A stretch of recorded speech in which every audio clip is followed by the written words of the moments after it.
Today we'll be drawing Nanachi's head from 2 different angles.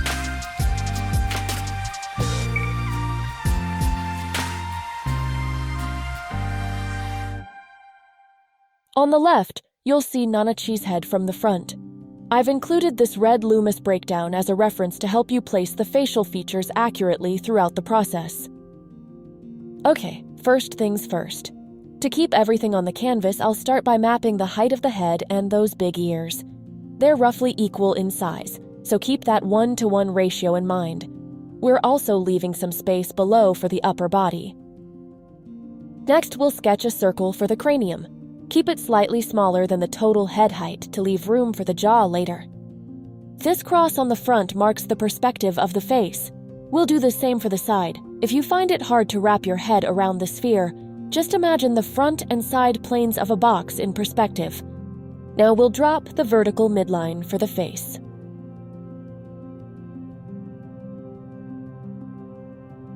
Followed by the midline for the side of the head. These are our anchors for everything that comes next. To determine the head height and placement of these markers, you can always use your intuition, but for this tutorial, I'll show you 2 ways you can go about it. First, determine the midpoint between these markings. Keep in mind that we're working with a sphere which has a curved surface. Since we see more of the front than the top from this angle, give the bottom section slightly more room to account for that perspective. This specific point represents the same marking we see here on the front view. Now, divide this lower section in half once more.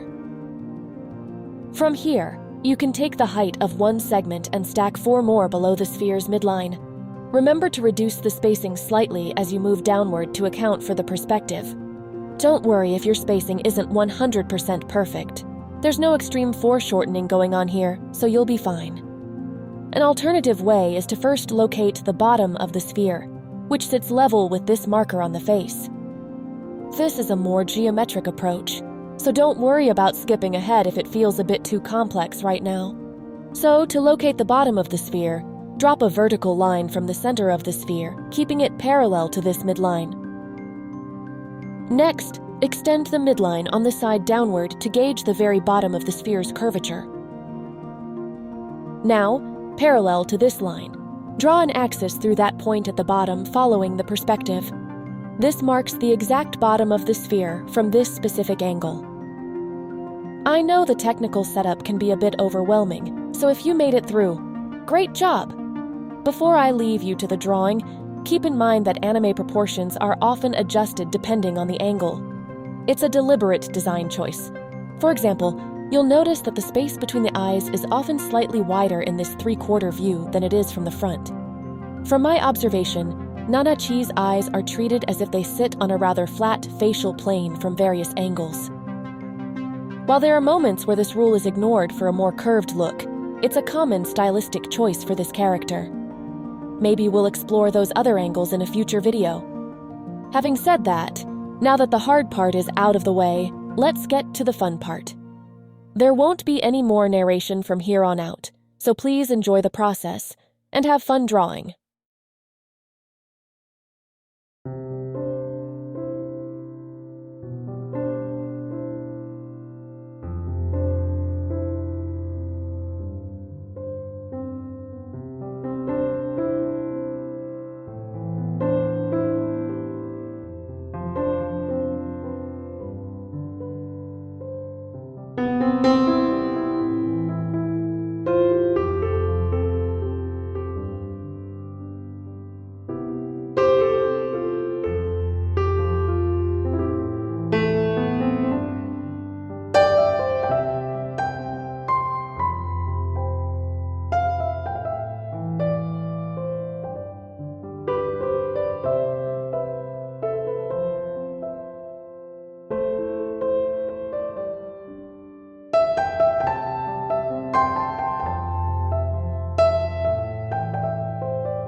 Thanks so much for drawing with me today. I hope this Loomis breakdown made Nanachi's unique head shape a little easier to tackle. If you found this helpful, please give the video a like. It really helps the channel grow. If you have questions or want to show off your progress, leave a comment below. I'd love to hear from you. And if you want to see more line shape form tutorials, don't forget to subscribe. Until next time, happy drawing!